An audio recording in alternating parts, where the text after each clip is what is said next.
सुंदर स्वरूप है मेरे वामन भगवान का।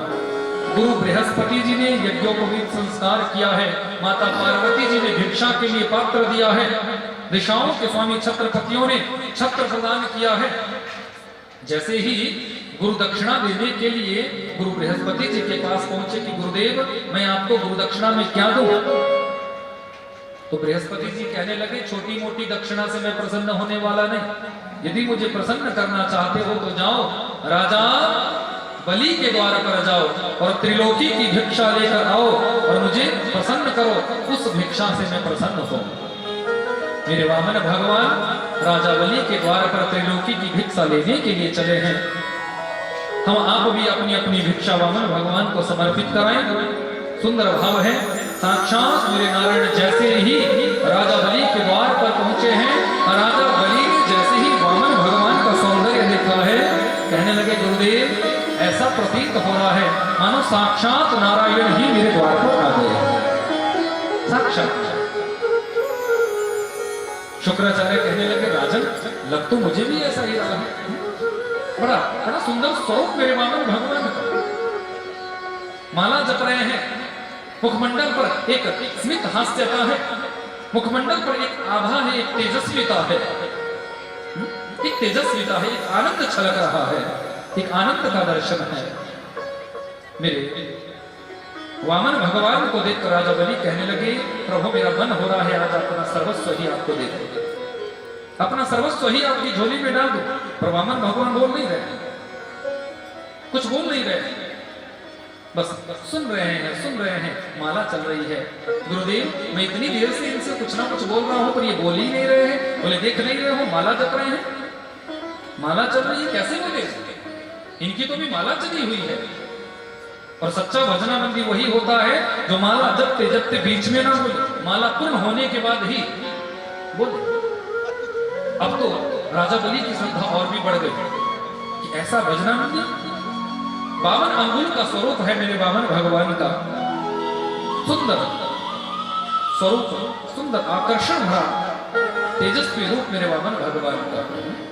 भिक्षा लेने के लिए चले हैं, आओ जरा थोड़ा इस भाव का हम दर्शन कर ले। हरि वामन का भेष बनाए बलि राजा के द्वारे आए,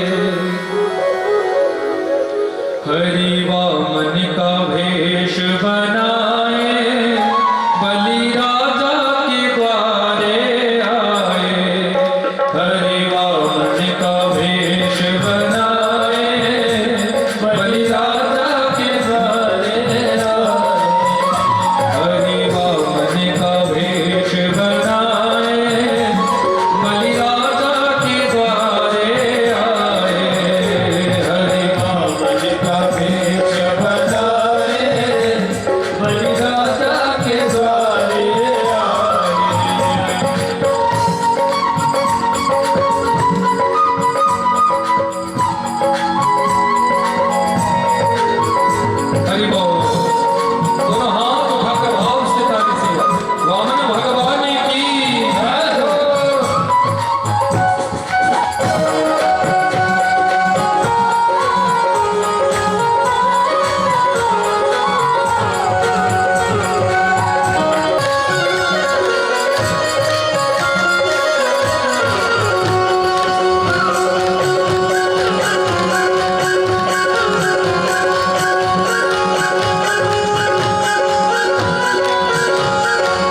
हरिवामन का वेश बनाए बलि राजा के द्वारे आए।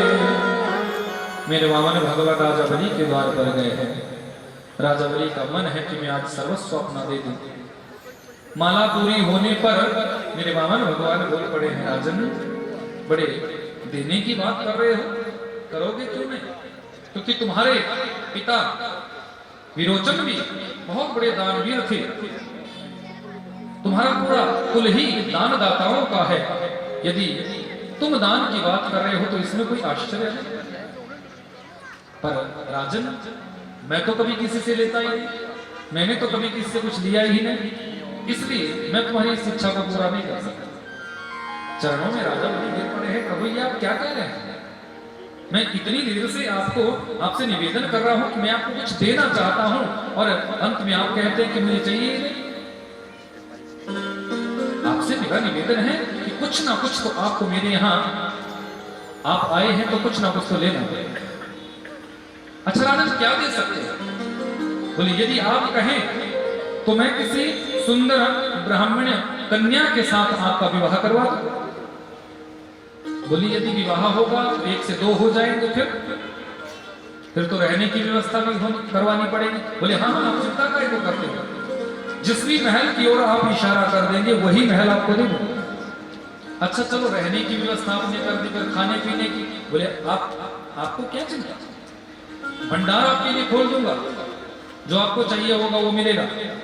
अच्छा, रहने की व्यवस्था भी हो गई, खाने पीने की व्यवस्था भी हो गई, तो शादी ब्याह जब होता है तब तो गृहस्थ धर्म भी आगे बढ़ता है। बोले हाँ। फिर 2-4 बच्चे भी होंगे? बोले हाँ महाराज, वो तो होंगे, क्योंकि देखो गृहस्थ तो बच्चों की किलकारियों से ही अच्छा लगता है। अच्छा राजन, एक बात बताओ, 2-4 बच्चे भी यदि हो गए और उन बच्चों में से यदि एक आध कभी मर गया तो रोने की व्यवस्था कौन करेगा? बोले महाराज क्या कह रहे हैं आप? जिसके यहां मरता है रोते तो उसी के यहीं के हैं, रोने वाले तो किराए पे थोड़ी भी बुलाए जाते हैं। मेरे वामन भगवान कहने लगे, राजन जहां जिस गृहस्थ में, जिस संसार में जाने से मुझे रोना पड़े, ऐसे संसार में मैं जाऊं ही क्यों? ऐसे संसार में जाकर मैं क्या करूं? चरण पकड़ लिए हैं। मैं इतनी देर से आपको निवेदन कर रहा हूं, आप है कि आगे से आगे मेरी बातों को खंडित कर रहे हैं। आपसे निवेदन कि आप मेरे यहां कुछ तो आपको लेना पड़ेगा। चलो ठीक है राजन, यदि तुम्हारा देने का ही मन है तो मैं तुमसे 3 पग भूमि मांगता हूं, वो भी अपने चरणों से ना। राजा बोली हंसने लगे, मांगना भी नहीं है, बामन के मामला,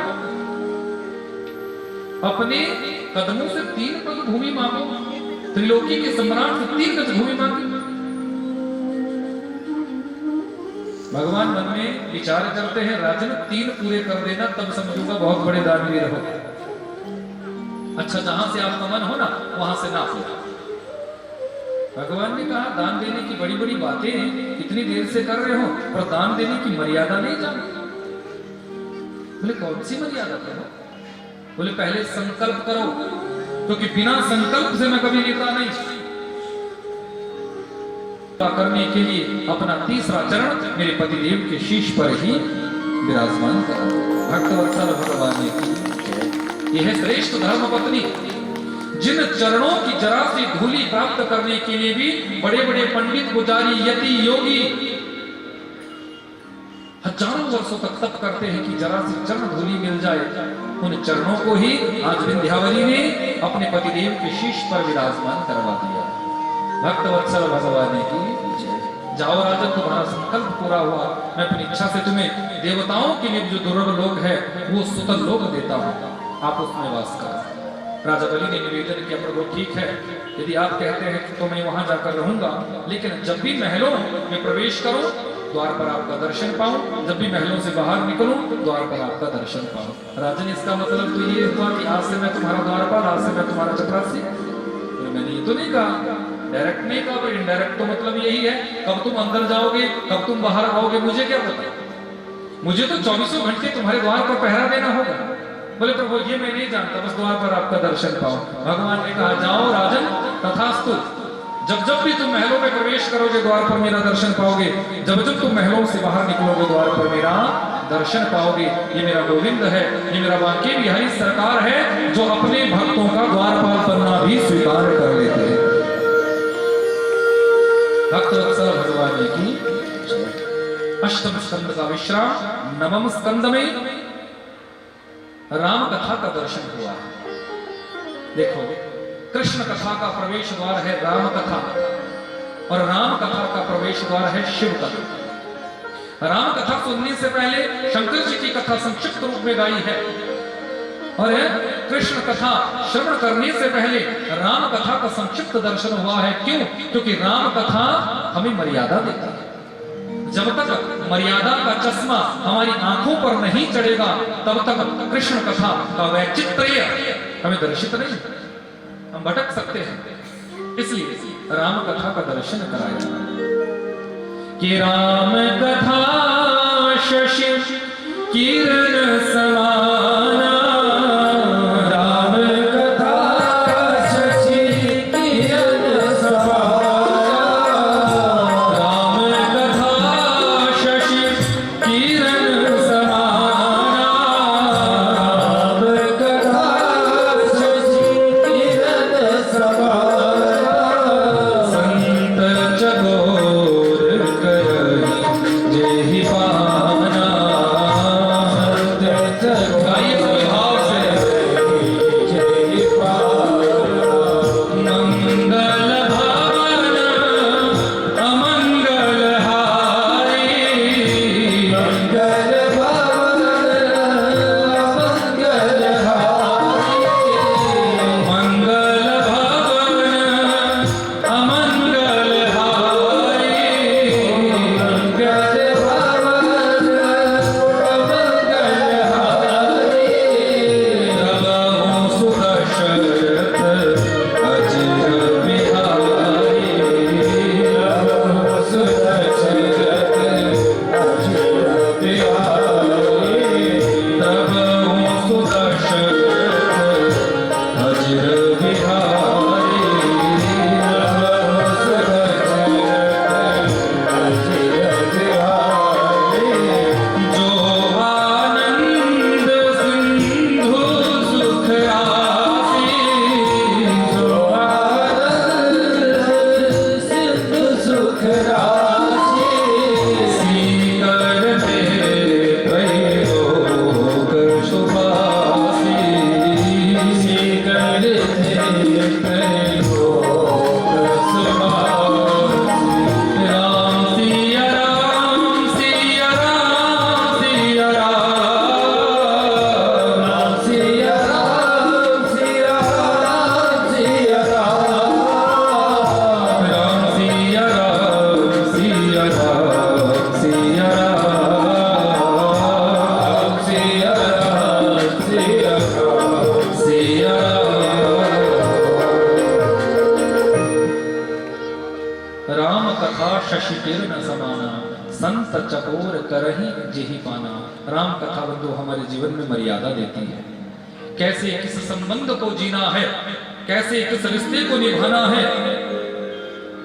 किस रिश्ते में कौन सा सम्मान होना चाहिए, कौन सी रिस्पेक्ट, कौन सा भाव होना चाहिए, ये सब हमें राम कथा सिखाती है। राम कथा ये सब दर्शन हमारे जीवन में कराती है। पर यहाँ चर्चा कृष्ण कथा की है, इसलिए आओ जरा कभी संयोग लगेगा तो राम कथा का दर्शन कराया जाएगा। वर्ष भर में 4-5 राम कथाएं गाने का सौभाग्य ठाकुर जी की कृपा से हमको मिलता रहता है।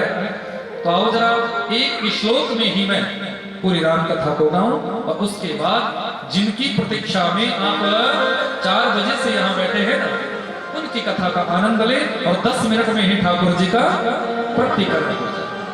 दोनों हाथ जोड़ो और एक श्लोक में ही पूरी राम कथा का दर्शन हो।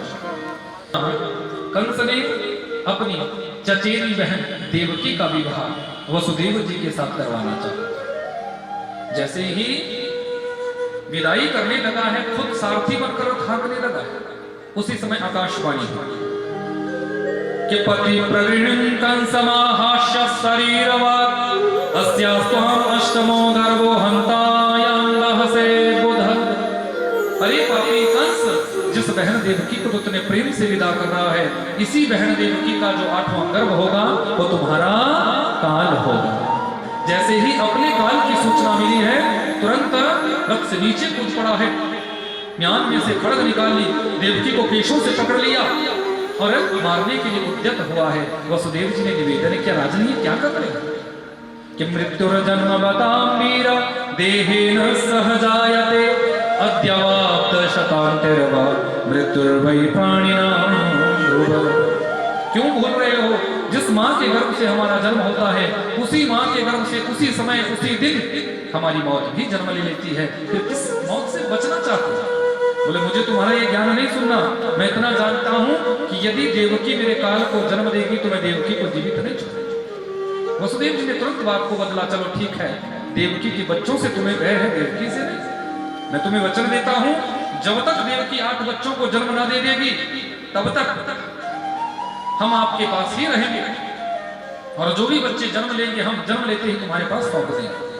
कंस ने देवकी और वसुदेव को मथुरा के कारागार में बंदी गृह में डाल दिया, बंदी गृह में बंदरों में डाल दिया। गृहस्थ धर्म प्रारंभ हुआ। कीर्तिमंतम प्रथमजम कंसायानकदुन्दुभे अर्पयामास किच्छ्रेण सोन्वितादितिभिः वनः। कीर्तिमान नामक बच्चे का जन्म हुआ। संकल्पानुसार कंस के पास वसुदेव जिस बच्चे को लेकर गए, कंस ने इस बच्चे को देखा, करुणा आ गई, छोटा सा बच्चा मुझे क्या मिलेगा, वैसे भी ये तो पहला है, मुझे तो 8वें से गए, छोड़ दिया। सत्यनारायण जी आए, हाथों में कमल पुष्प लिया, पहली पंखुड़ी से 8वीं तक गिना, 8वीं से पहली तक, कौन पहला कौन 8वां तुझे क्या पता, गलती कर रहे। कंस दौड़ा है, देवकी के हाथों से इस बच्चे को छुटाया, शिला पर पटक कर मार दिया है। 6 पुत्रों को ये पापी कंस मार चुका है, 7वां गर्भ में आया है। ये शेषावतार है बलराम जी। मेरे परात्पर प्रभु ने योग माया को बुलाया, कहा जाओ योग माया, आज तुम्हें मेरे इस कार्य को करना होगा। यदि आज तूने मेरे इस कार्य को कर दिया तो कलयुग में मैं घर घर में तुम्हें पूजित करवा दूंगा। भगवती पराम्बा जगदम्बा दुर्गा के नाम से दुनिया के लोग तुम्हारी पूजा करेंगे। योग माया ने कहा, प्रभु आज्ञा करें, क्या करना है मुझे? जाओ माता देवकी के गर्भ से इस बच्चे का संकर्षण करो और माता रोहिणी के गर्भ से इस बच्चे का जन्म करवाओ। योग माया ने माता रोहिणी के गर्भ से इस बच्चे का जन्म करवाया है। इन्हीं को हम दाऊद दयाल कहते हैं। बोले दाऊद दयाल महाराज की। 8वां गर्भ में आया, ये 8वां कोई और नहीं, यही मेरे पूर्ण पुरुषोत्तम अखंड ब्रह्मांडों के अधिनायक परब्रह्म परमात्मा योगेश्वर श्री कृष्ण है, जो गर्भ में आता नहीं, गर्भ में आने का नाटक करता, लीला करता। माता देवकी के मुखमंडल का सौंदर्य बढ़ने लगा। देवता लोग सब टकटकी बांधकर कंस के कारागार के चारों ओर खड़े हो गए हैं कि जैसे ही प्रभु का प्रकटीकरण होगा हम सबसे पहले दर्शन करेंगे, हम सबसे पहले दर्शन करेंगे। भक्तवत्सल भगवान है कि सारे देवी देवता टकटकी बांधकर देख रहे हैं। धीरे धीरे आया है भादों का महीना, अष्टमी तिथि, रोहिणी नक्षत्र, बुधवार रात्रि के ठीक 12 बजे कंस के कारागार में आज मेरे परात्पर प्रभु का प्रकटीकरण हो गया है। बोलिए बाल कृष्ण लाल की। जैसे ही मेरे प्रभु का प्रकटीकरण हुआ है, देवताओं ने सुंदर स्वागत किया है। आओ जरा हम भी प्रभु का स्वागत करें। स्वागतम कृष्ण शरणागतम कृष्ण, स्वागतम कृष्ण शरणागतम कृष्ण, स्वागतम सुस्वागतम, स्वागतम शरणागतम, स्वागतम सुस्वागतम, स्वागतम